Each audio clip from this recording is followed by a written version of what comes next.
power sweep. Actually, it's the lead play in our offense.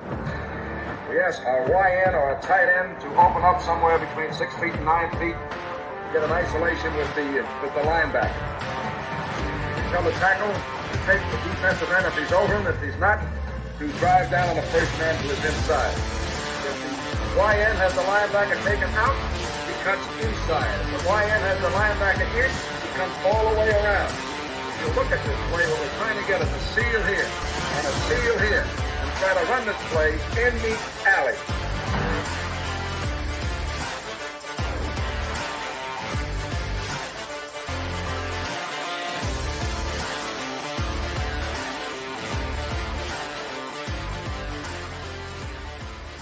Hey, what's up, gang? Welcome into Packers Total Access. My name is Clayton. You can check us out on Packernet.com. Find me on Twitter at Packers_access. Email us PackersTotalAccess@gmail.com. Text us 865-658-5824. Join alongside Jacob up in Wisconsin, the great state of Wisconsin. Jacob, how we doing today, buddy?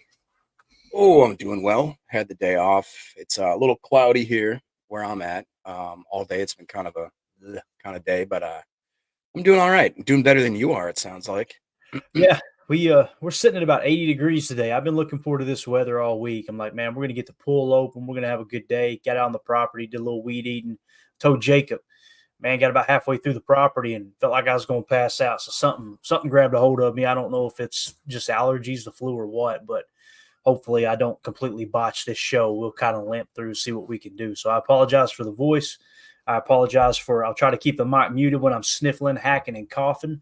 Just please understand I'm not overhitting the pipe, okay? It's just the weather, the allergies, I'm assuming. But I got to say, man, I complimented Jacob's hat offline here. That old styles hat, pretty sweet. Tell him about it. Where'd you get that from, Jacob? This is from 1993 in Menominee, Wisconsin. It's my grandfather's hat. I found it in his one of his closets, and I was like, I'm going to take that. And he's like, okay. if that hat could talk, bro. You know, love it. All right, let's do this. Let's give a shout out to our sponsors tonight, and that's the great folks over at Ticket King, the official ticket provider of Packer Fan Total Access. Wisconsin based since 1992, specializing in Packers tickets. They are Wisconsin's largest ticket source with offices next to Lambeau Field and in Milwaukee. You can just drop in there, get all your ticket needs fulfilled. Also, you can check out their website, theticketking.com, where you can register for free as a customer and kind of peruse through there and check out the tickets that they have available for the Packers. I'm telling you, they're going to be able to save you money this season. So make sure before you make a purchase anywhere else, check with theticketking.com so they can you can give them an opportunity to earn your business and, like I said, save you some money on Packers tickets. Again, that's Ticket King, the official ticket provider of Packer Fan Total Access. We appreciate them sponsoring the show. I know Jacob, we kind of talked earlier about contract stuff. We'll try to button up that conversation. This is the time to do it. And we kind of ran out of time earlier today. I wanted to get to the point where it's like, let's look at these 2025 free agents and think, okay, who is Goody very, very aggressively trying to lock up, right? And more so from our perspective as fans, who would we like to see the Packers re-sign, at the right price, of course. So we can kind of dive into that a touch as well. But good news on the horizon, really, man. It's pretty cool. Matt Schneiden tweeted this out. Packers begin full team OTAs tomorrow. Practice viewing, locker room, and LaFleur on Tuesday. So this is going to feel like a little mini training camp here with the OTAs. This is what they always referred to as mini camp. Kind of cool, Jacob. I'm really excited about seeing the majority, a large majority of the guys get out there. And I know your mind operates the same way as mine does. This OTA, when the OTAs hit, first thing I'm looking at is, all right, who didn't show up? Is that how you look at it too, Jacob? Yeah. I mean, I don't want to be negative, but that is something that pops in your head. I mean, we've talked about years past. We won't bring up names, but we'll say there was maybe some certain superstars and that kind of stuff that just didn't feel like it was necessary, or maybe that they were a little bit above it, or whatever the case was. It's nice to see that from the initial rookie mini camp, it sounded like, even with Jair showing up for whatever the non-voluntary, whatever it was, obviously he had some incentive there, monetary incentive, I'm sure, but it is good. And I think I've talked about it, like it's just a chance for these guys to bond together. And you really can't put a price on that. I really don't think you can. I think the main season, the on season is won in the off season, if that makes sense. Yeah, no, definitely, man. I think it is important, and the biggest thing too, and you correct me if you see it, differently, but it kind of feels like the majority of what's going on with these OTAs are the second and third installs, right? They're trying to get the playbook installed.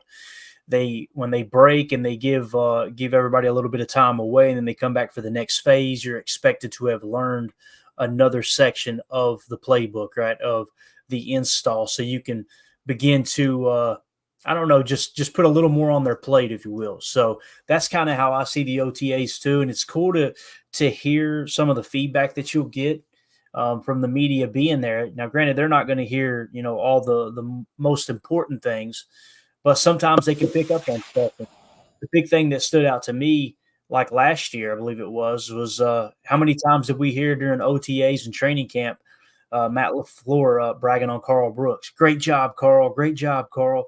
Those are the things I want to hear. I want to hear, first of all, what are they going to call Javon Bullard? What's going to be his nickname? I hope it's Bull. Would that not be awesome, bro, if they called him Bull? That'd be great, yeah.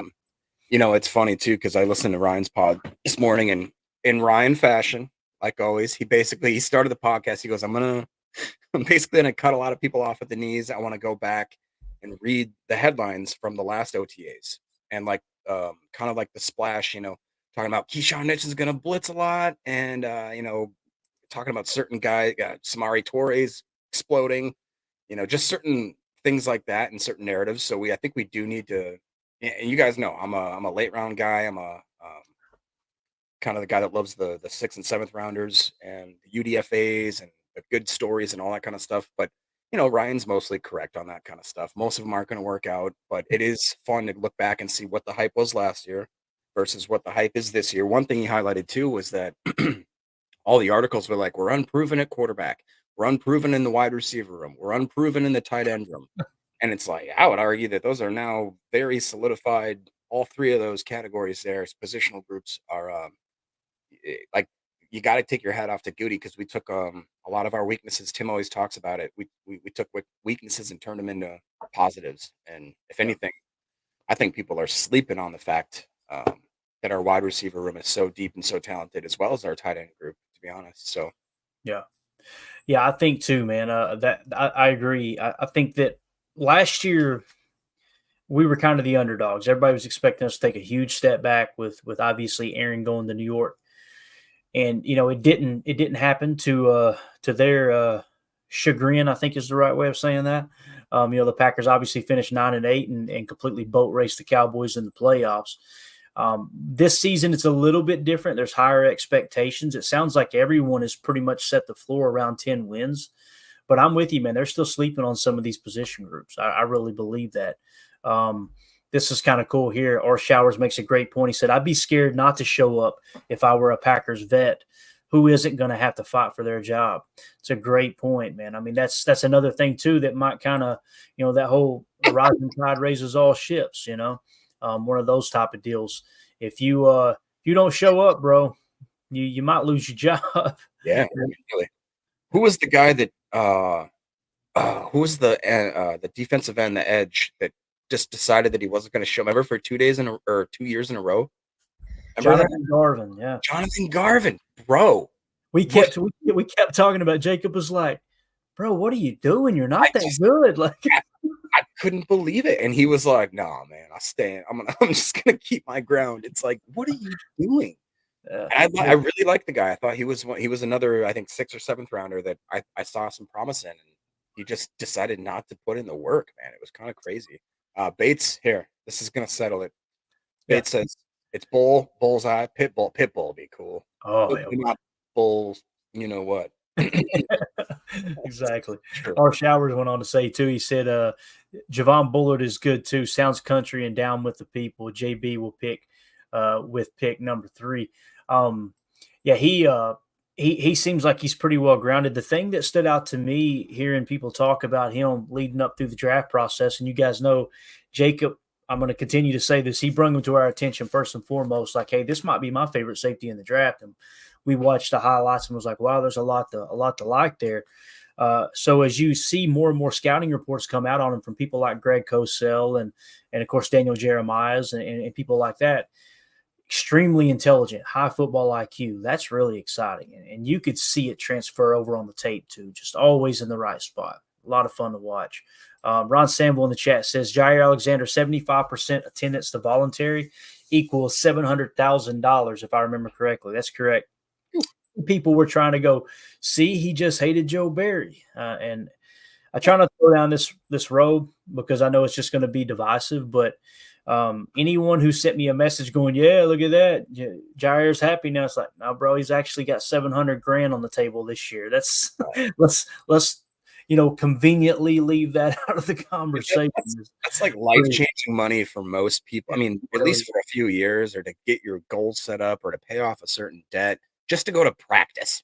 Like not even padded practice. Practice. Practice. Our shower says Garvin in the UFL now. See, Jacob, he was playing chess. We were playing checkers. He just wanted to play in the UFL, man. That's all he wanted. So he's just trying to get his ticket. Might have been how that happened. So, yeah. All right. Let's see here. What else we got? Eric, yeah, definitely calling me out as always. You're right. I've been secretly plotting for the last 36 years. All of a sudden, pull the mask off like Scooby-Doo and be like, oh, you're a Viking fan the whole time. Got him right. He's got us right where he wants. I want you, bro. Any day now, he's gonna break our heart. Since we're kind of talking about Javon Bullard and some of the rookies and these jobs that are going to be kind of up for grabs if vets don't continue to raise their game, why don't we skip over the contract stuff and we'll come back to it?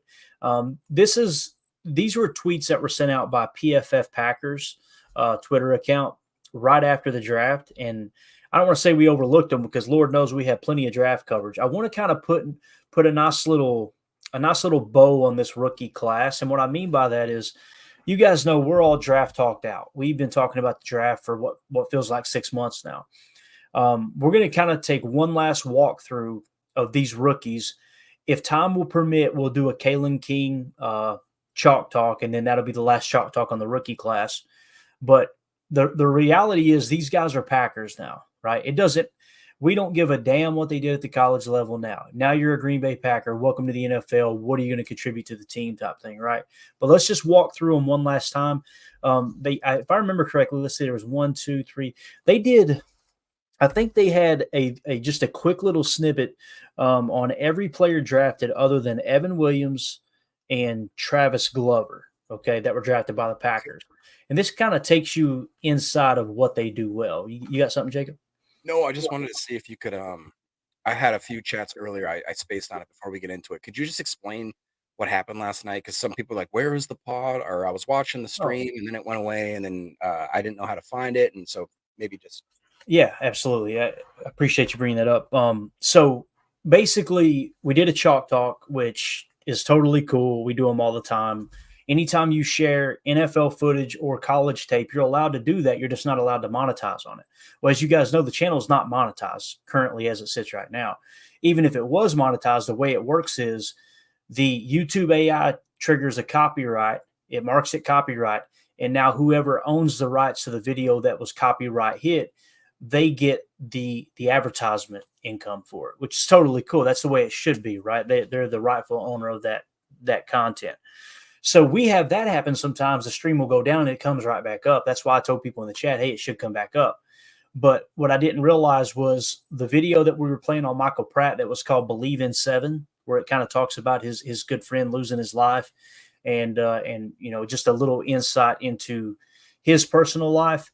Evidently, that's what they refer to as third-party content. And it's not the same as like the game tape and stuff where you use it and they just get the monetization of it. We weren't allowed to use it, evidently. So what happened was when it triggered the AI, whatever the exclusive content, the copyright content, you hear the flu medicine talking now, right? I'm over here stammering and stuttering. When it triggered that, basically what happened was they just take the stream down.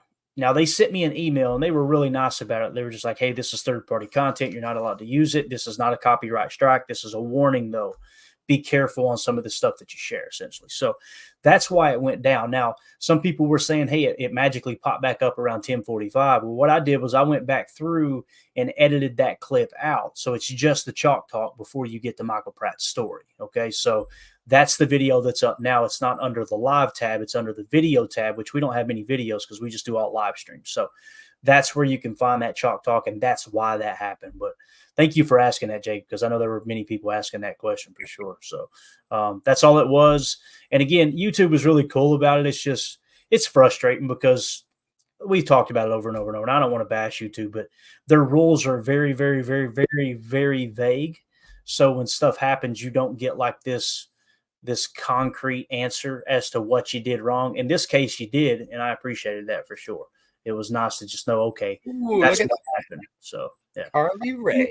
Carly Ray in the house. How you doing, Carly? I'm doing all right. How are you guys doing? Carly, you rocking the hair tonight? It's looking good. I'm just saying. Thanks. I took it down from the ponytail after working in the garden, you know. There you go. Letting it loose. What are we planting this year? That's what I need to know. Oh, man. Tomatoes, lots of tomatoes. Oh, it's my favorite. I like to plant flowers, honestly. I really like to have like tons of sunflowers so I can have a bouquet all summer long once they start blooming. So give it to people, you know? So that's like, and to like delivering random bouquets of flowers to random people is like my favorite pastime in the summer. So lots of flowers this year. Mandy's the same way, and she always jokes. My grandmother said one time when I was growing up, and it was the only grandparent I really got to meet. And unfortunately, she got like dementia when I was pretty young, so I don't have a whole lot of great memories with her. But she said one time, Mandy heard it. She said, "You show me a house with no flowers, I'll show you a sorry ASS woman that lives there," is what she always said. So, yeah, Mandy's all about the flowers. There's flowers everywhere here at the house. So, believe me, I have to help sometimes. I kick and scream helping plant them too. I hate it, but they look good though. So, so let's get into these rookie, just like I said, these quick glimpses into these rookies, okay? And again, we've got 1, 2, 3, 4, 5, 6, 7, I think 8 rookies. And this is just PFF kind of highlighting, here is what these guys do really well, okay? So Jordan Morgan, obviously the 25th overall pick.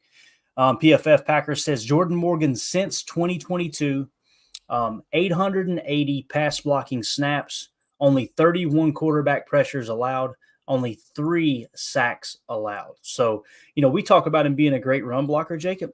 Obviously, Jordan Morgan, when you look at those numbers, man, for the last 2 years of his college career, pretty darn good pass blocker too, man. Yeah, I mean, I think we drastically overrated how good Morgan could be. I mean, I don't want to keep harping back to Mr. Bill Belichick, but again, when he was on that live stream with Pat, he's straight. What are you drinking out of there, Clay? That's my hippie mug. You see that? What are you doing over there? I thought it was just me with the flu medicine, man. I thought I was tripping out, but no, it's actually the glass. Maybe he's got some. Well, all right, never mind. So I just think that we may be sleeping on the fact. I really do think Jordan Morgan is going to be a really good player. And I love the fact that he can be dominant in the run game if he needs to be, but he's also, 3 sacks allowed. I mean, that's insane. Even 31 quarterback pressures, that alone is, that's pretty good. And 880 pass blocking snaps. I mean, you can't really ask for much better than that, realistically.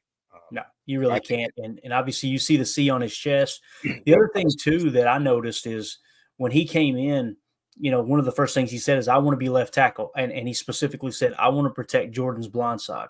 Yeah, and some people that kind of rubs the wrong way, like a rookie, just fit you get in where you fit in type thing, right? If we want you to play guard, play guard. He didn't say he wouldn't play somewhere else. He also said, I'm willing to play anywhere, but I'm a left tackle and I want to be a left tackle in this league. Yeah. So. I just love that when someone comes in, it's like, hey, look, I want what he's basically saying. I want the responsibility of protecting the franchise. That's pretty cool, man. I don't know how you feel, Carly, but if you were to start a business or you were to have, responsibility over a larger group of people and somebody came to you and said, hey, put all the responsibility on my back, that's the type of person I want on my team. Mm-hmm, for sure. Yeah, pretty cool. All right, next up, Edgerrin Cooper.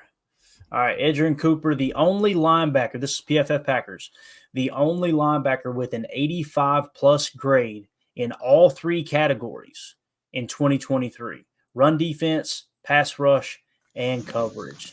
So you hear that and you immediately think maybe they will have him playing a little Sam in the 4-3. Maybe he will be the wheelbacker, right?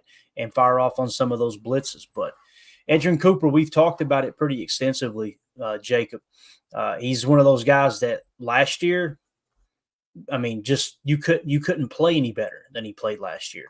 The previous 2 years, obviously, a little bit different story. But I think we got us a dog there in Edgerrin Cooper. Seems like he's got a great attitude as well.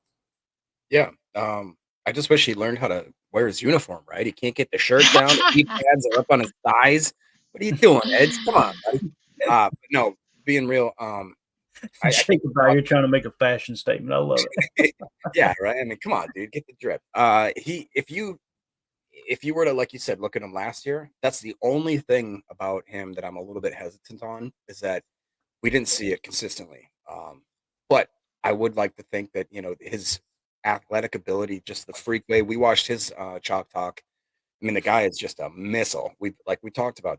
They had a certain type of player in mind when they went into this draft, and they got him. And I really do think that hopefully this will translate. Hopefully between him and Quay, they kind of feed off each other in a way, because I mean he was just unbelievably good. And I don't know what to think. What would you say would be the toughest position in the NFL to come into as a rookie other than quarterback? Would you think it would be? I mean, I've heard people talk about how a tight end is crazy because you have to learn all the pass protections, you have to learn all the passing routes, you have to learn all the run schemes, you have to learn all that kind of blocking and all that stuff. So to me, that highlights, but like linebackers got to be pretty tough too, because you're covering every single thing the offense does, right? So yeah, especially if you step right into the micro and you're wearing the green dot. But I'm with you. I think tight end is the position that gets talked about the most, because you've got to know all the run keys, you got to know all the pass key, like you've got to know every aspect of the game when you're at the tight end position. And some people would say, well, that goes for every position, right? I remember Mark Tauscher here recently telling a story. They asked him, how tough was it, learning to play tackle as a rookie or whatever. He said there was many times they broke the huddle, ready, break. They're walking to the line, and he looked at the right guard that was a veteran and said, hey, what do I do here? Is that a pass or a run? That's what he would say, literally. Like, what's the play call, basically? He didn't even know the playbook hardly. So, I think linebacker, especially if you're playing Mike, would be tough for sure. Or maybe even I think of like Carrington Valentine comes to mind for me. And you guys remember the play last year where he was playing off in a situation where the play call was he was supposed to play up close, and it's because he didn't get the call. I think another hard position as to play as a rookie, Jacob, would be that cornerback on those given Sundays where you're the farthest away from your sideline and having to get those calls and really paying attention and not letting the game get too big for you, that type of thing. So that's kind of what comes to mind. What do you guys think about safety? Like, to me also, that just seems to be, you just have all that weight on your shoulders of, you're the last line of defense. You kind of have to see what's going on, and you can't let yourself get beat. And then just to come into that and realize that, yes, you're part of a team, but that is just also another just huge role where you have to be able to figure stuff out pretty darn quick. And if you screw up, there's nobody saving you. Yeah, no, that's a great point. And especially in today's game where both safeties have to be able to play up and down, and in a specific situation where someone might use a cheat motion or they may just use a pre-snap motion and reset, you've got to adjust it. Now you got to know what changes within the defense of your run fit. So not only do you have to worry about covering passing concepts, but you've also, like you said, you're the last line of defense in some cases if you're playing that post safety or a too high shell. But also you got to be willing to get in there and make a tackle and know where your run fit is. Because if you're off on your run fit, it screws the whole run defense up. It really does. What we mean by that is like everyone on every defensive play call, everybody's got their own gap assignment, right? You're responsible for this gap. And it means don't get out of your rush lane until the play is already broken down and the running back is out of that rush lane type thing. So, I think that's another position, Carly, that would come to mind. I think what we're learning here is all of them are, as a rookie, you're coming in I remember I was a knucklehead, man. When I was 21, 22, 23 years old, I didn't have a damn clue how the world worked. I could only imagine being thrown into a stadium of 70,000 people and going, hey, all right, here's, people think, okay, it's defense, you tackle, right? You're going to go, you just run up and tackle somebody. You just knock the ball down. No. Let me give you an example. at the college level, and it's more complex at the pro level. I heard a college defensive coordinator. I'm sure Coach Lynn can attest to this. Heard a college defensive coach, wasn't even a coordinator, talk about cover 3, just specifically cover 3 in this college scheme. And they had 18 different, I think it was either 15 or 18 different cover 3 calls, meaning cover 3 buzz means this, cover 3 hard flat means that, cover 3 sink means this. And each play call, you got to know where your assignment changes. It's not just, okay, we're just playing 3 deep and it's zone coverage. It's just spot drop. There's a lot of, and then you get into the zone match aspect. It's pretty difficult. See, I could see safety and DB being tough too. But the one thing that stood out to me about Chalk Talk that we did on Edgerrin Cooper, Jacob, the whole time, every play, I just remember you snickering in the background like a little kid because it was just, you were amazed at the plays he was making, right? We haven't seen that. We watched, and he does kind of his first step is always so awesome. You know what I mean? Like he doesn't overcommit. It seems like he's very, very, I mean, obviously we're watching highlights, so take that with a grain of salt. But when we watched him be as good as he can be, it was like he has that one stab step kind of thing where he just makes a decision and he goes, and he is there faster than, I mean, what was the one where the quarterback rolled out and like never thought he would close the gap kind of thing? Like he didn't even have time to throw it away. He thought, well, I got this. Oh no, I don't. And then he just, if he can take that to the next league, to the NFL, obviously, I mean, I don't expect greatness right away, but I do expect at least just, I don't know what the word is. I guess I hope he's not even our 4, because I'd like him to be better than like a Wilson or even McDuffie right out of the gate. Cause I mean, he was a pretty high draft pick there. So I want him to come in and show. I hope, I think that's another thing about these OTAs is like, get these guys in here, get them used to each other, get them confident in the fact that they can go out and make plays. I mean, I remember being a young kid. Anytime you were walking up to a new team, I don't care how confident you are in yourself. You're intimidated. The nerves hit you. The intimidation hits you. The fact that you don't know what you're doing hits you. But once you're comfortable in it, and once people anytime that anybody older than you or that has more experience reaches out and says, hey, dude, like this is what you do. This is what you don't do. Watch out for this guy. Watch out for that guy. This is when we eat. That'll help you a lot. So I really do hope that it seems like this team is so young that nobody has that. Like, I'm a vet.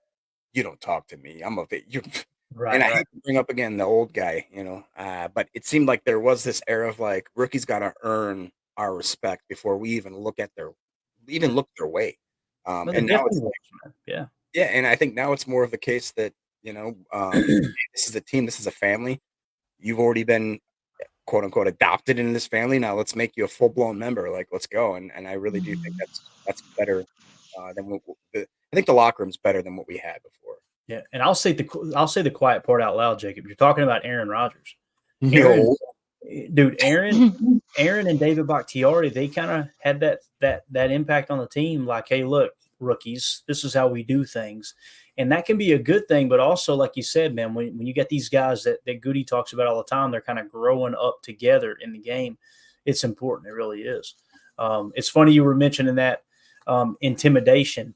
I try not to laugh because I immediately went back to, 1999 and being a junior in high school and starting, varsity baseball, and where our baseball field sat in this valley next to Southeast Community College back home in Kentucky. And the bus, any traffic coming, there was only one way in and one way out of this holler, right? And that's where the ball field sat. This bus, every time we had an away team show up, they had to come in around this big curve, and you'd see them about a half a mile away. And they'd say, there they are. Every time we'd say, there they are. And your heart would kind of, and get pumping a little bit. All right, let's go. Put your game face on type thing. There is a little bit of an intimidation factor. And it's not a, oh my God, I'm scared of them. It's all right. I about cussed. Woo, that was close. Get your crap together. Let's go, dude. Get your mind right. They're here. Let's roll. Let's embarrass them type thing. R Showers in the chat said, I didn't realize Anthony Johnson actually got a lot of run, including versus Dallas in the playoffs. He didn't look bad. Yeah, you kind of get two different opinions on Anthony Johnson Jr. Showers. If you look at PFF, they would suggest he played really bad. Now, you've got to kind of look at the PFF grades and then think, okay, there's a reason the team kept marching him out there too. And you're exactly right. He played a lot of snaps. And as a 7th-round pick, it's like him and Carrington. I give them a little bit of a pass. I'm not going to be the one to say they were good players, but the fact that they were, 7th round picks or wherever they were both taken, and they contributed to the team, that says a lot. Thrown in, and yeah, you look at it like that's the type of mistakes, the exact one you talked about with Carrington, not knowing maybe not necessarily even that they failed him, but the fact that he was on the far side of the field. He's a rookie. Maybe he doesn't know to look at like your cornerbacks coach. He's like telling you some sort of, college like hand signal, or maybe one of the guys is trying to tell you something and not yell it out loud, something like that. Just the fact that he hasn't been there. I think they did pretty darn well for all things considered. So. Yeah, I agree, man. Eric Sutherland said, Showers, I like Anthony Johnson. He had a couple horrible mistakes, but seemed to hold his own. I think it's a good floor, You expect this guy right here, Javon Bullard, to come in there and take that job. I really do. Xavier McKinney one side, Javon Bullard on the other.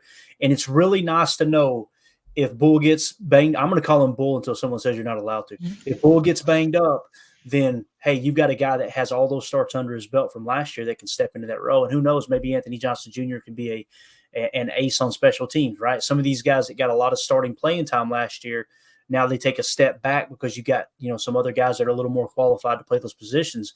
They can really key in on special teams and make a bigger difference there too. I think it can be that way. So, and isn't he 23? Like he's still he's really young. Yeah. All the play that's yet to be molded. Yeah. Shower says, I went looking for Anthony Johnson footage because of Jacob. I see what he likes there. So, all right, let's see. Big Anthony Johnson fan too. He likes Ant, as he calls him. Yeah, he loves him. Yeah. The thing I love about Tim's a big nickname guy. That's why me and Tim hit it off the bat, right? I mean, because I grew up in a Bacher family. Everyone had nicknames. I could rattle them off, man. Bear, Buff, Benny Sue, Sleepy. These are all people that I grew up with. And, man, some of them are probably in the clink right now. I'm just being real. Yeah. Good people, though. Good people just they live life a little different. I'll just say that. So, and then you grow up playing sports. I was big on nickname. Everybody had a nickname. Like my dad, tattoo artist, his nickname was Mad Dog. Everybody in town knew him as Mad Dog. Guess what that made me? Mad Puppy. Everybody in town. So it's just I was big. I love nicknames, and you got to be careful with that stuff because some people take it as an insult that their name isn't good enough that you got to call them something else. But that's what I love about Tim. Tim, we're definitely on the same page with that. Antonio Universe says, what are the chances the Pack carry 3 quarterbacks? Pratt in year 2 will challenge Clifford. I think Pratt may challenge Clifford in year 1, to be honest with you. But this is a topic that we've kind of thrown around a little bit, Jacob. That's tough, man. I think there's a chance they could carry 3 quarterbacks. The reality is they really like Sean Clifford, man. They drafted him pretty high, and people seen that as a reach. He was ranked in the 500s on the consensus big board, and they took him way early because they probably caught a little birdie that, hey, someone else is on him too. But what do you think? You think there's a chance they carry 3 this year, man? I really do, yeah.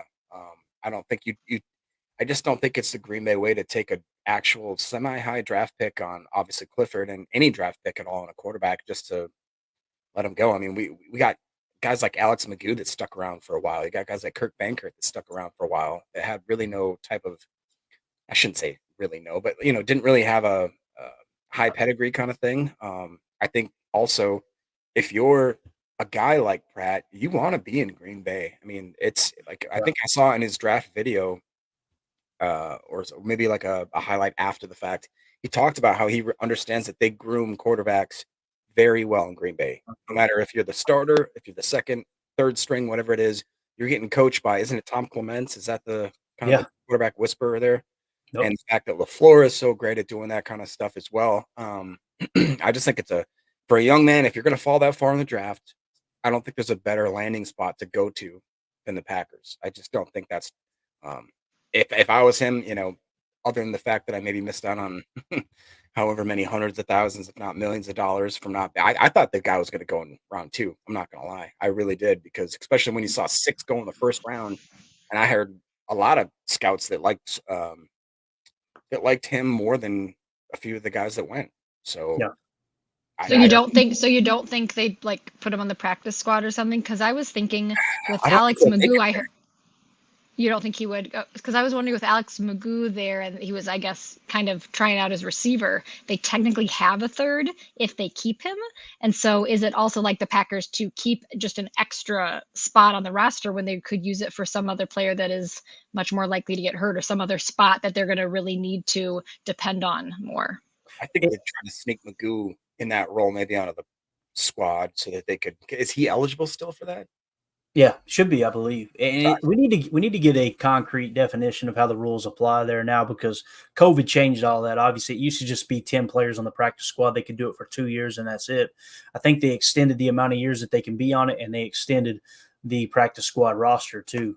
It seemed like it was an odd amount too, like 17 or something weird. But yeah, so if you're asking me right now, do I think they carry 3 quarterbacks? If I was building the roster, the way I would approach it, I think Pratt carries more value than Sean Clifford. I would try to sneak Sean Clifford on the practice squad and keep Pratt on the active roster. That's just me. And some people would say, well, why would you do that? Are they really going to, utilize him in that manner? I mean, look at what they did with your boy Brenton Cox Jr. last year, Jacob. They didn't hardly play him at all, and they had him on the active roster because they didn't want somebody to grab him, right? So could be something like that. Randy Cleavers in the chat says, isn't there practice squad / emergency rules? There's some kind of emergency quarterback rule, but we read it off one day, and if we understood it correctly, they've got to be on the active roster. You got to carry them on the active 53. I don't think they count towards the game day activation of whatever it is, 45 or 47. That was the perk that you had there. It was like, okay, they're not going to count toward one of those game day activation numbers, but they do have to be on your active 53. So when you're talking whether or not you're carrying 3 quarterbacks on your active roster or not, really doesn't apply in this situation. The question is still there. Do you want to carry 3 or do you want to carry 2? And like Carly said, I think it's really important whether or not you carry a third, because that's going to take a position away that you may need if you get banged up at a position, Badger Trio asking the tough questions. Is Anders Carlson losing 17? We talked about it earlier a little bit. I don't know what to think of that. And me and Jacob kind of tossed it around a bit. To me, it kind of feels like, again, the number 7 is really, really important to him. Obviously, he's not going to go into camp with number 7 because that's Quay Walker's number. But also you've got Greg Joseph who's coming in to compete with Anders Carlson for the kicker position. And I've been pretty vocal about that too. If I were building the roster and let's say they were neck and neck, I would give Greg Joseph the edge over Anders Carlson, and I would put Anders Carlson on the practice squad. And then when let's say Greg Joseph comes out and he has a good year and he tests free agency, gets a better offer. Now you got Anders with 1 more year under Coach Bisaccia, and then you can pop him right back on the active roster. He's your kicker again, type thing. But who knows, man? Anders may come out here in camp and in mini camp and later on in the year in July in training camp and just absolutely light it up, and we just cut Joseph and move on. That could happen too, right? But yeah, as far as that 17, I really don't know what to think. It's all speculation, but I do know the reason that Michael Pratt chose 17 is because the number 7 is near and dear to his heart from his buddy who lost his life. That was the whole purpose of the Believe in 7, little mini documentary that we hit on. Last question here. We'll get back to the rookies. United Bates says, sorry, are there any teams whose green dot is not a mock? Maybe like someone in the secondary.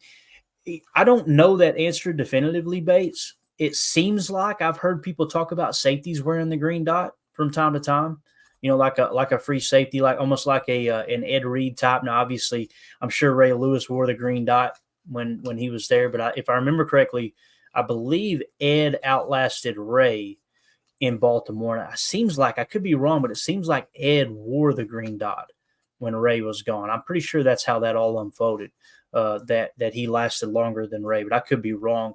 Nonetheless, I don't see why you couldn't, but the reason the mock is typically the one that wears the green dots because he's right in the middle of the defense. Yeah. And if they're making those calls, he's the first one to get the call, right? He gets the call through the headset. He relays it to everyone. So the information has had a split second longer to register in his mind. And then as they come set, if someone has a question and hey, what about, real quick, just ask him for a key.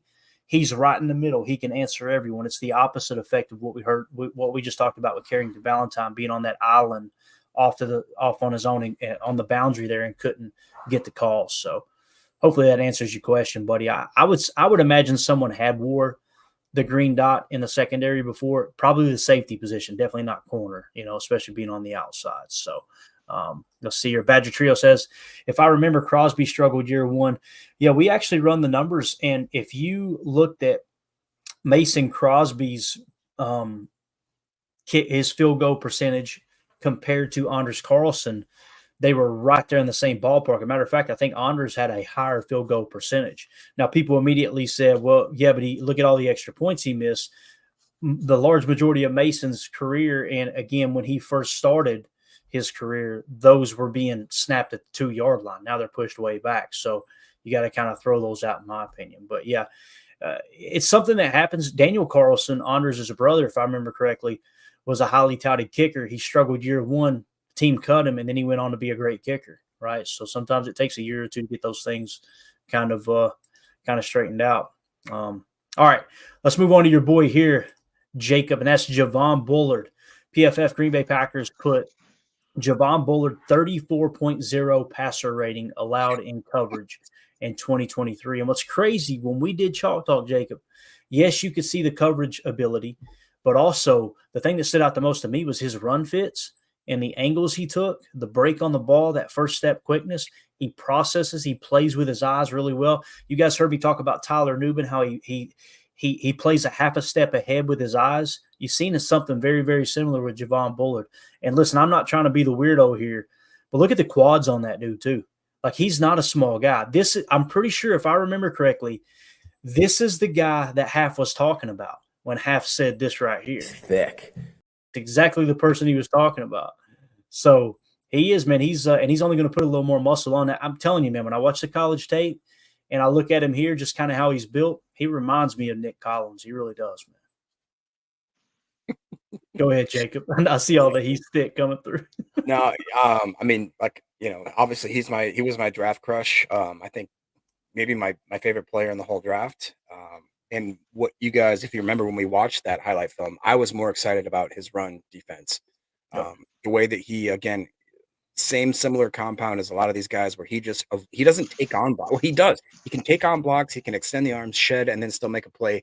But he's also really good at just straight avoiding getting wrapped up in the wash. And again, like we talked about with Edgerrin Cooper, he seems to make like his first step. He diagnoses the play, and then boom, he goes. Yep. He doesn't stop. He doesn't wait. No more are the days of Packers old when they just sit there and they wait, and then they get hit and they get driven back 3 yards. This guy's coming in, taking an angle, hitting you, and then they go back 3 yards. And it's absolutely amazing to see. I hope that it keeps up. I hope that he inspires a lot of the other guys. We talked about Jair. I hope that, Jair used to be a dog. He used to throw around his body like it was a dart, man. And obviously I think he had that arm injury, I think that kind of made him, get a little bit more tentative. But I think that we've got such a young group of dudes now that they are all going to be competing, and they're going to be running a million miles an hour. So, yeah, I agree, man, completely.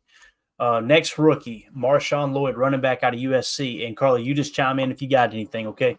Marshawn Lloyd in 2023, 47 missed tackles, career best, 87.2 rushing grade. We watched the tape. Man, was that a fun watch, too. Just a guy who's very patient in the backfield. They ran a lot of gap scheme.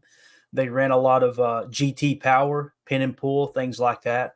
So it kind of makes you think maybe we're going to get a little more back to that like we did 2 years ago. As we're last year, we started to lean a little more. If I remember correctly, we had plenty of pin and pull last year, but we also ran a lot of zone last year. Marshawn Lloyd, man, he can be an exciting one. I think that he does everything pretty good. Maybe he doesn't do anything like elite, but I think he's very good at every aspect. We've seen him on those. I'm trying to think of the word that's used for the pass. For me on Chalk Talk, it was a play action go, essentially. Play fake to him. He attacked the seam on a skinny seam route, a skinny post, and just a natural catcher of the football. I didn't see any flaws to his game other than the fumbles, which the listeners have pointed out many times. And it is an issue, right? Other than that, I think Marshawn Lloyd's looking pretty solid, man. And I mean, look at his thighs. I mean, thick. Yes. Thick. Gotta hit it twice. Thick. I gotta give you one of these, Jacob, since you hit it twice. You're an amazing person. You know that, don't you? What do you think of Marshawn Lloyd, bro? I mean, Randy Clevers says this here, and this is not something that I would usually just be like, oh yeah. But, I mean, the ability for him to stop and start so quickly. If you remember about Barry Sanders, he would plant his foot, and before that the defender could figure out what's going on, he was so quick out of that acceleration, and he changed complete direction on the field. If you watch his highlights, he really does have a little bit of Barry, and that's the best compliment I can ever give any football player ever, is if you compare him to Barry Sanders. He does have that unbelievable ability to stop and start really quickly, like super quickly. And I just think LaFleur saw that and he just went, okay, like, we'll work on the fumble stuff. We'll figure that out. Yeah, I think he's Go ahead, Carly.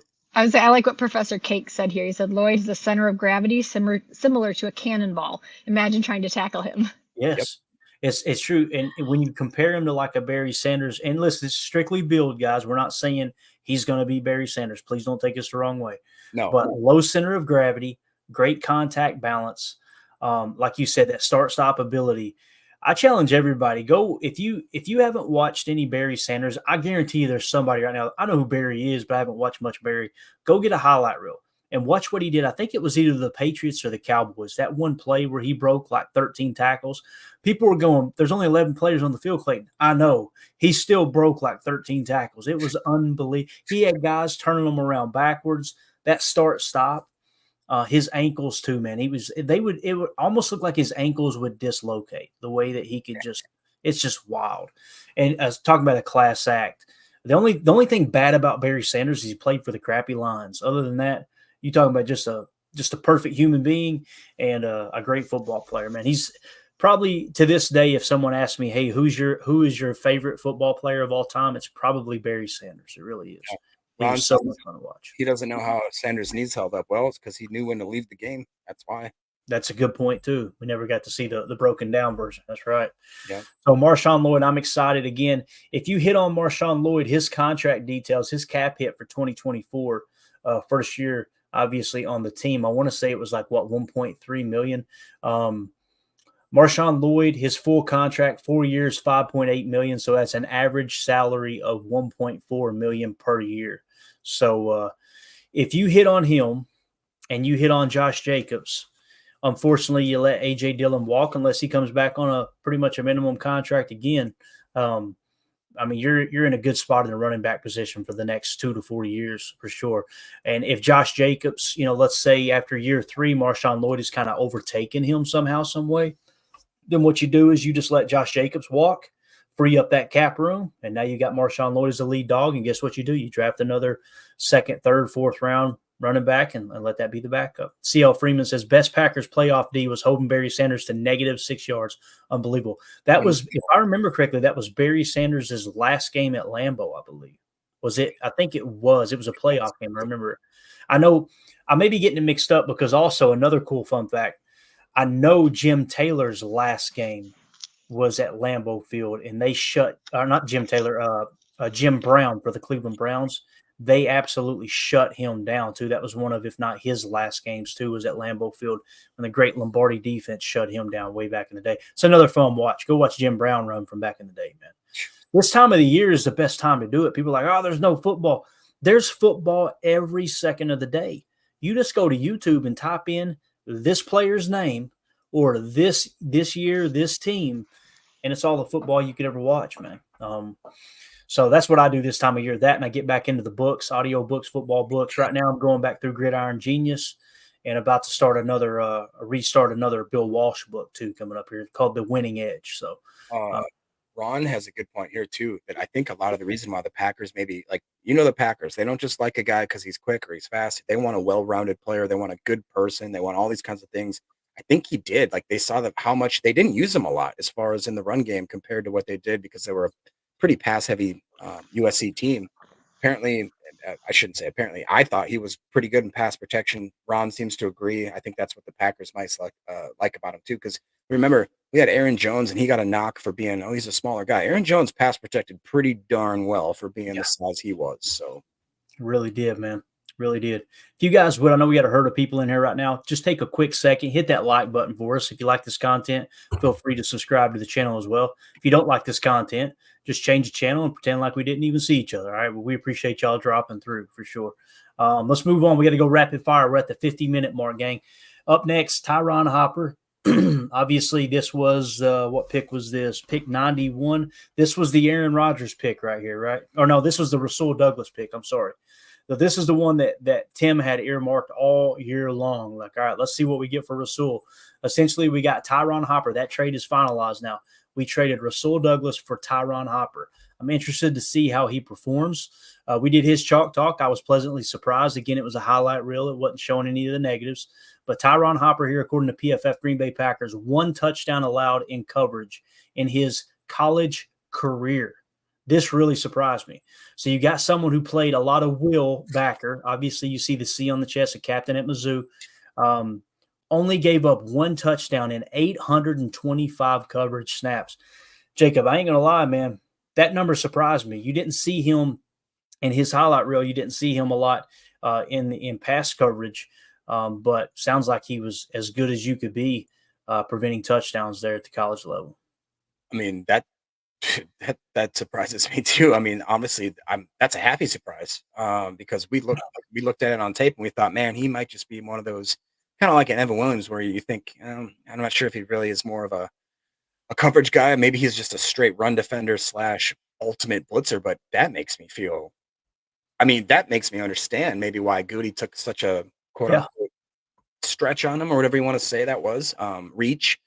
I think that literally makes my eyes be like, okay, cool. Like the dude and the knock on him, I heard from, it was a Brian's podcast. One of the, it was like Scout 4 or 5, which they get progressively more mean as they go on. Right. Scout 5 or 4, whatever, was like, he's got nothing in between the ears. The guy can't read defenses, doesn't know how to diagnose. I'm sorry, but if you've only allowed 1 touchdown in coverage and 825 coverage snaps, you at least, maybe you're the luckiest, linebacker in the world. But if you were really that quote unquote dumb, I don't think that you would be able to handle that. And I think the guy's very promising. It makes me, like I said, really excited about his potential. Maybe they saw him at a certain floor and we thought the floor was way lower than it was. I think his ceiling is a lot higher than maybe we're giving him credit for. Yeah. Imagine that too.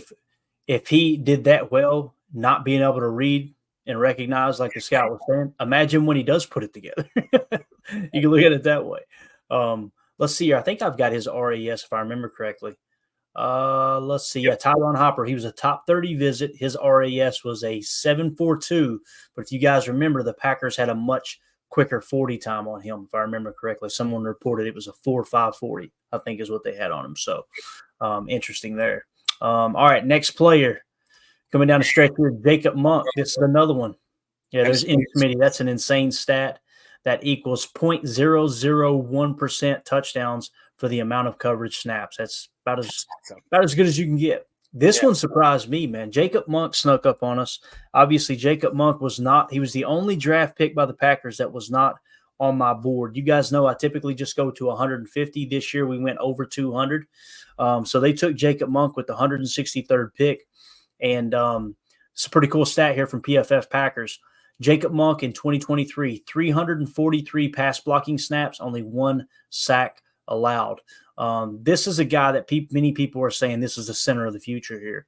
I'm not drunk enough to taste that chicken just yet, but I will say I haven't heard anyone else say anything bad about Jacob Monk. There it is. Respect Orange, Monk, future center.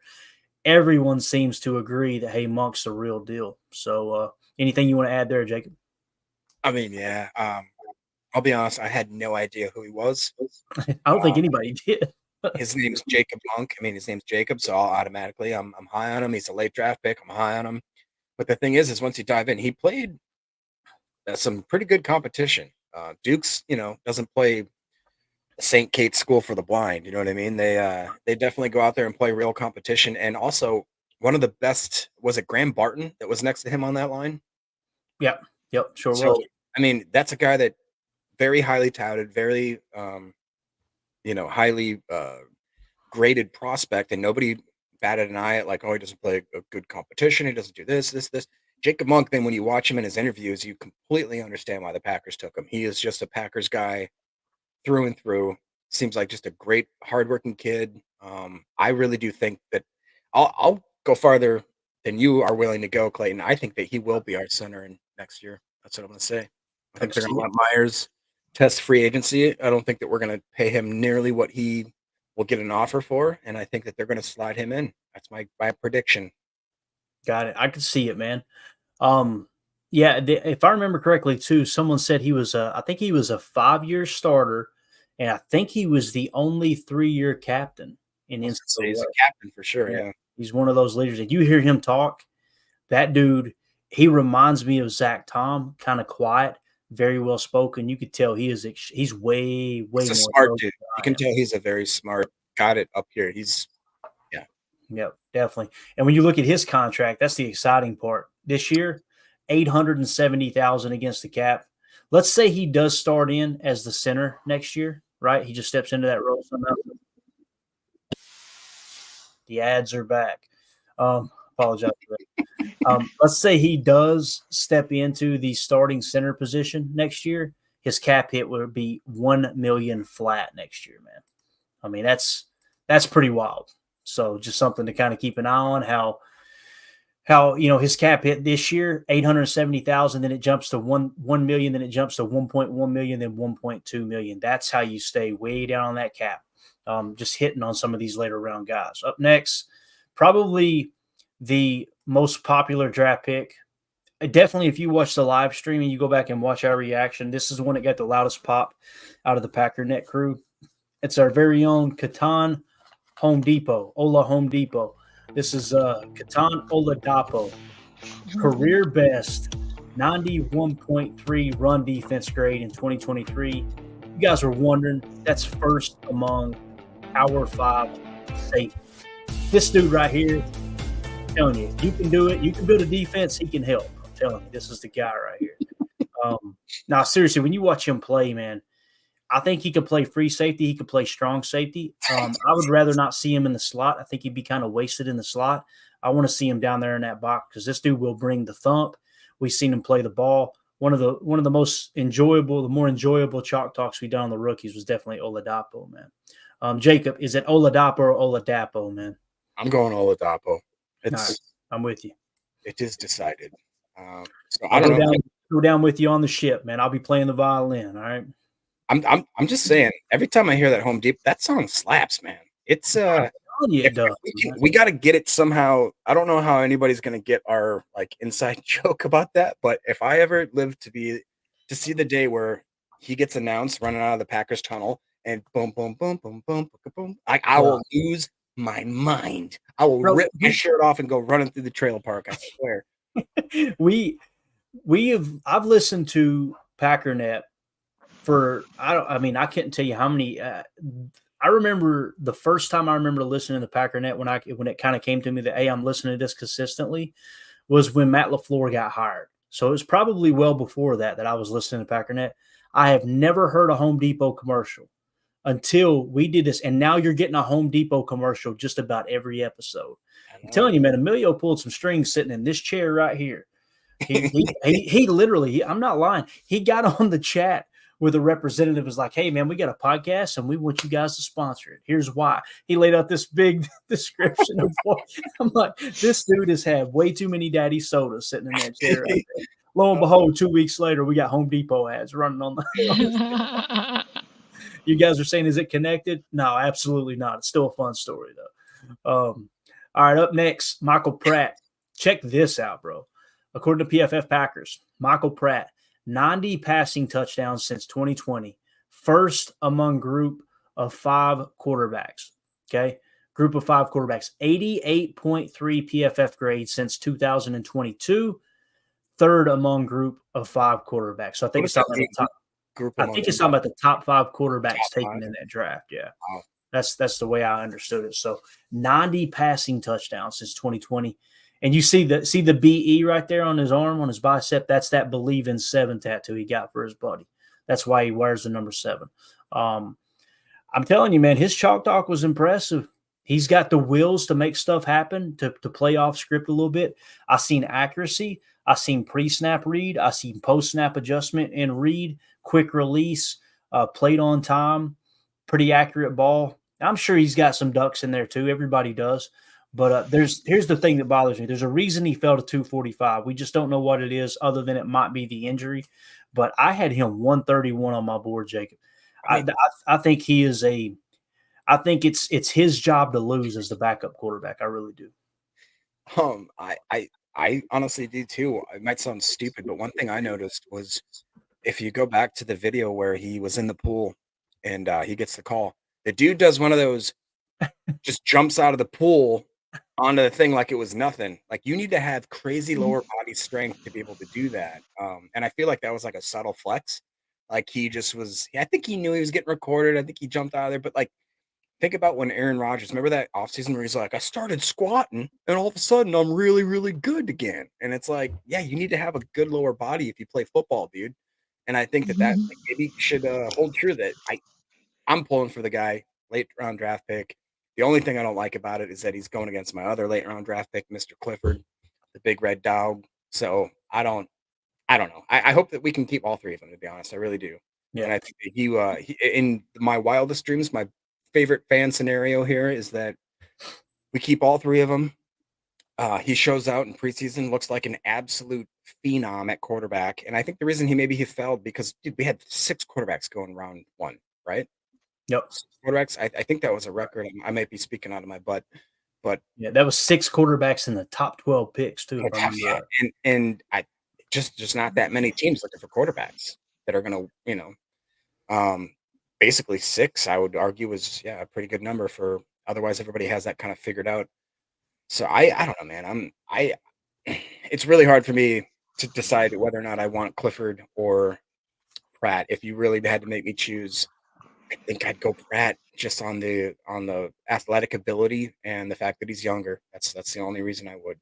Yeah, and what that equals is another position group that's got great competence.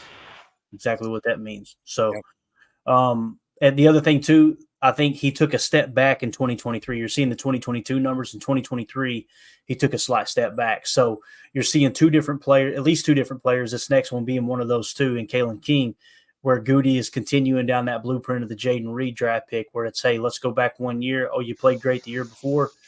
That's what we're expecting out of that player. Let's go ahead and nab him. So Kalen King, one of my favorite draft picks. He was 165 on my board. We took him at 255.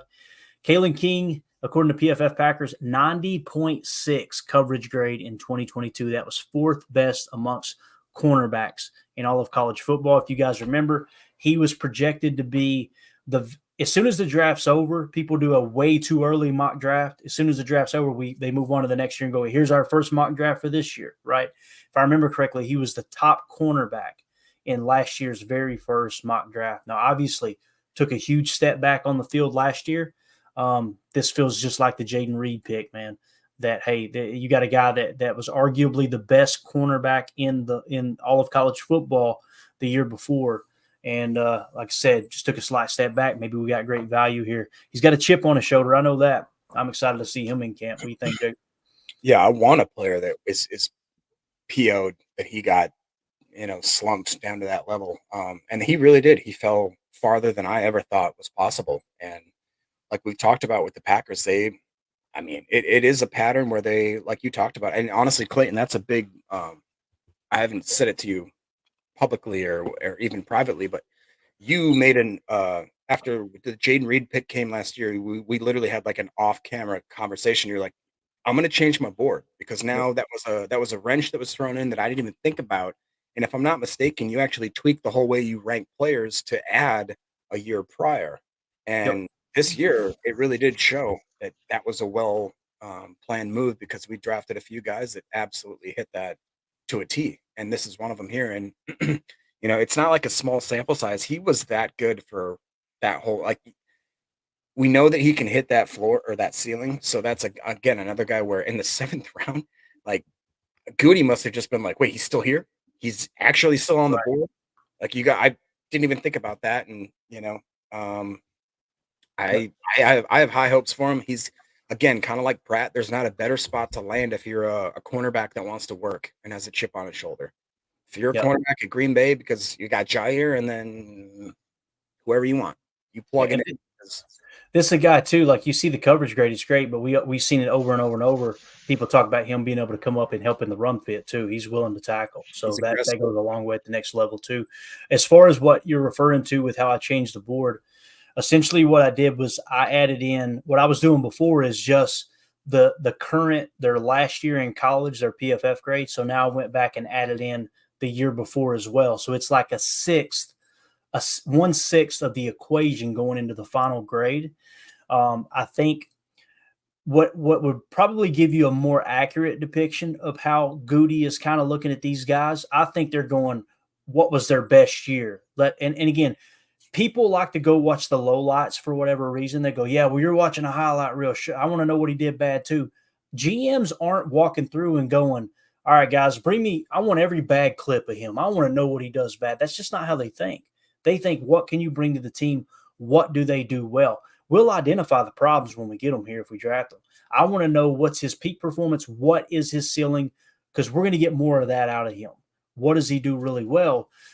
So the thing I would like to tweak next year for the board is if we will go back 2 years, but if that second year, if that previous year wasn't as good as the one before, then maybe not include it. And the reason being is that's what caused Edgerrin Cooper to drop on my board, because he was great this year, but the 2022 grade brought him down on my board a bit. And obviously the Packers seen him more than that, right? Like for me, Edgerrin Cooper was 70th on my board.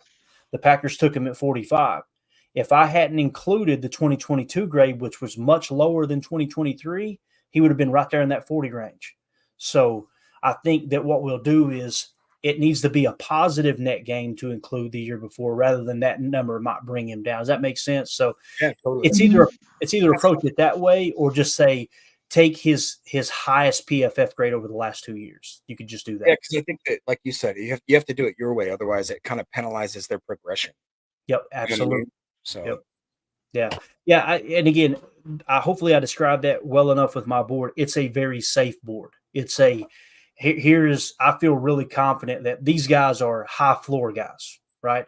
It caters to the high floor guys as opposed to the very high ceiling guys, if that makes sense. So, yeah. All right. We got a couple comments we're going to hear. I see we had starred, and we'll get out of here. Our shower says, has anyone discussed Gary's fit in the 4-3? I wonder if he gets traded to a 3-4 team. I don't think he'll get traded. I think he fits a 4-3 scheme just fine. And the reason I say that's because in a 34 jam front, you've really got to be able to set the edge well. And Gary, in my opinion, that's kind of what slowed him down a touch, is not being able to just pin his ears back and go. Now that he can pin his ears back and go, I think he's going to get even more pressures than he did last year, which you guys know he absolutely dominated in pressures. He had a great year, in my opinion. So, yeah, and he played, if I remember correctly, too, Jacob, he played on the interior in a 4-3 at Michigan. Yeah, correct. One of his things, too, when he was on the edge or defensive end at Michigan, is that's where I think a lot of people they're like, well, he didn't have the flashy stats of the sacks and all these kind of wild plays, because it seemed like Michigan coaches were like, yo, this is your assignment. This is your job. Do your job. And we all know Gary. Gary is the kind of guy that when the coach tells him to do something, he's going to do it, and he's going to do it real well. And he did it very well for Michigan's defense. So like you said, I'm interested to see him actually be able to put his hand in the dirt and just go with a couple of guys like Bullard and Quay and freaking all those other darts we have now. Like, it's going to be fun to let him, because I felt like for the last 4 years, Gary was afraid to really pin his ears back and go, because if he let that the quarterback or any of the wide receivers or the running backs, we kind of got, if he went upfield too fast, everything got washed and he couldn't be in the play. Yeah, absolutely. Like now he really has a chance to actually highlight his potential. I think it's going to be magic. Definitely. Eric Sutherland says that Gary played with his hand in the dirt at Michigan. Last comment here. Eric Sutherland said, I was all in on Reed first time ever the Packers drafted my guy. That's absolutely awesome, Eric, because if you're talking about Jaden Reed, I went, who? I pulled the Snoop drop. Who? And I remember me and Ryan being live on the stream, and I swung around, looked at the draft board I had mounted, and I went, what? I missed something here. I was so pissed. I'm like, how was I so off on this? The reason being is his previous year grade through the roof. Tape looked excellent. This year, not so much. That's obviously what Goody's seen was the upside. So, all right, we're at an hour and 10 minutes. Let's wrap this big bear up. If you guys would take just a second and hit that like button for us, we'd greatly, greatly appreciate it. Thank y'all for hanging out with us on this glorious Sunday evening. Carly, you got anything you want to add before we get out of here? I have a random quick question about tight ends, if that's okay. Yeah, absolutely. So I was listening to this pod and they were talking about tight ends and how that there is a skill difference between like tight ends that get open or highly skilled tight ends that have to be schemed open. Mm-hmm. And it was kind of in passing and I didn't like quite understand if there was anything deeper to than just like kind of any receiver position that can get open without a scheme is generally going to be more valuable if you could have a quarterback that can handle that and look for that person. And I didn't know if there was anything more to it. And I wanted to ask you guys. Yeah. I think, and again, I'd have to listen to the podcast to get the full context, but on the surface, you've got some tight ends that can get open. They can create separation. They're great route runners. And you got other tight ends that just don't have that in their bag, right? They may have all the physical traits and ability in the world. They can run fast, jump high. They got the perfect build and all that, quick feet. But they haven't mastered the art of getting open. Travis Kelce's a perfect example. Travis Kelce, Patrick Mahomes goes, Kel, just go get open. Taylor's up there watching, go get open. And just, you know what I mean? And he gets open.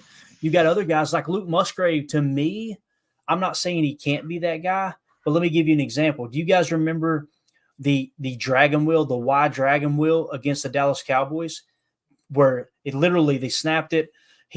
Jordan rolled left, and what he did was he ran a drag route. He being Luke Musgrave runs a drag route and then wheels it off and gets completely lost in the secondary. He was running butt naked through the trailer park. He was wide open. That's scheming him open, right? He didn't do anything special. He run a drag and wheeled it off and turned around. There was nobody in the area code, right?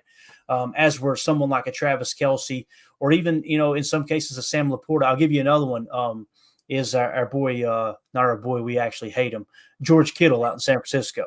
That dude knows how to find space. He just understands. You can be a great route runner and get open, especially in man coverage. But then also, if you're savvy like a George Kittle and a Travis Kelce, where you understand how defenses are trying to play the tight end position, you know where the soft spot's going to be in the defense. You know where every player on the field is around you on your side of the ball, meaning you know where every aspect of the passing concept is, knowing that the number one on your side, the number one receiver on your side, because you're the two, because you're in the slot, knowing he's going to run a 12-yard dig route behind you. Okay, if he's going to run a 12-yard dig, I'm probably going to have a little more space to work the outside shoulder. So why don't I really sell the inside before I break on my out route? Little savvy stuff like that. So some of it is fluidity and being able to create separation. And I think other people like Kittle and Kelce, it's more of just understanding defenses and what you're trying to accomplish to find space. Hopefully that makes sense. Yeah, it does. Yeah, and then you got people like Luke Musgrave that just, I'm wide open. Throw me the ball. And we're going, just stay on your feet, Luke. Just stay on your feet. Stay on his feet. Woo! I love that. That locker room video is the best, man. To add on that, like you guys like your Kelce's, your Kittles, your Mark Andrews, they know where to sit in a defense. Yes. They're so smart. Mark Andrews is another one, yeah. Where they understand, like, nobody's covering me. Nobody's going to cover me for the next 2 seconds. I can just stop what I'm doing, maybe stop the route, sell it off a little short, or make a different angle. And, like, that's where you really have that rapport with the quarterback where, yeah, it'd be great. Or like you coming out in a Trey Wright set. And by Trey Wright, meaning there's three targets on the right side, one of which on the inside is the tight end. That's the difference between Trips and Trey. So if you're the Trey tight end and you're playing a team that likes to run, say, a lot of Tampa 2, and you know the number 2 receiver, the slot receiver on your side of the field is going to run a skinny post, you know as soon as he gets skinny, that Mike has got to acknowledge it and go deep center field with his call on the Tampa 2 defense. That's going to leave more space on the interior. So maybe you're supposed to run a curl, right? You're supposed to run an 8-yard curl, but knowing that number 2 is going to carry the Mike out on Tampa 2, I'm going to bend this in a little bit. I'm going to run a curl, but when I run the curl, I'm going to take 2 or 3 shuffles to the right and give my quarterback a little more space to make that throw in the void. That type of stuff, I think, comes into play a lot. I really do. Jacob, you got anything else, bub? No, I'm just you're asking me these X's and O's question at 1:15. We're going to go 3 hours. I love this stuff. Tomorrow, I think tomorrow is the official start of our season. I mean, this new year, we get all the guys going together, and I'm excited. Hopefully, we got some. Well, we probably won't have any clips, will we? Unless Tim goes full PI mode. He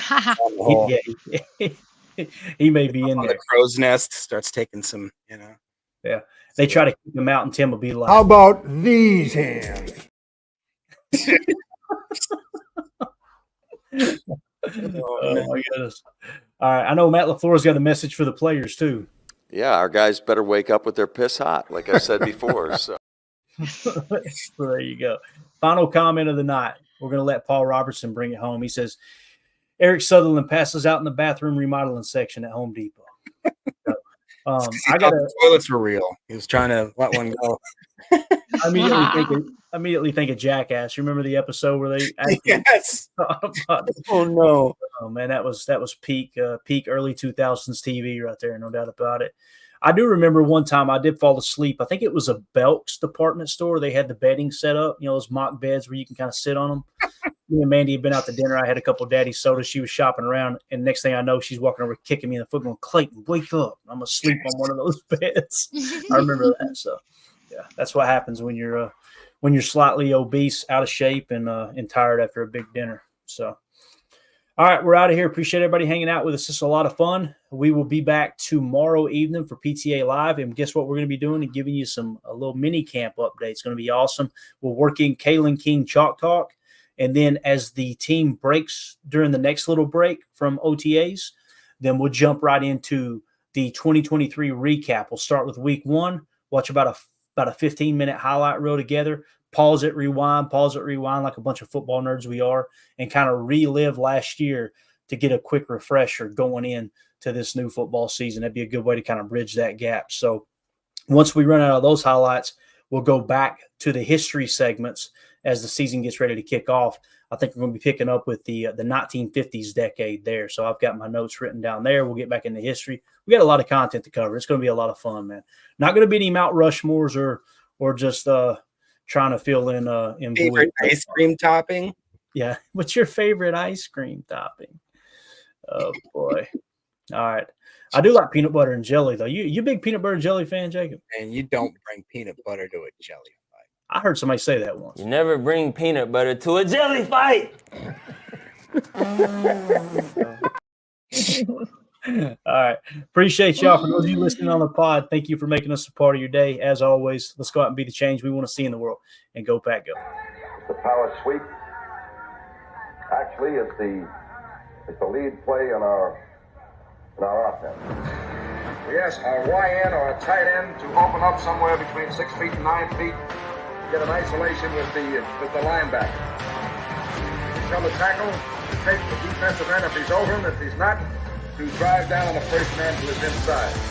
If the YN has the linebacker taken out, he cuts inside. If the YN has the linebacker in, he comes all the way around. If you look at this play, what we're trying to get is a seal here and a seal here. And try to run this play in the alley.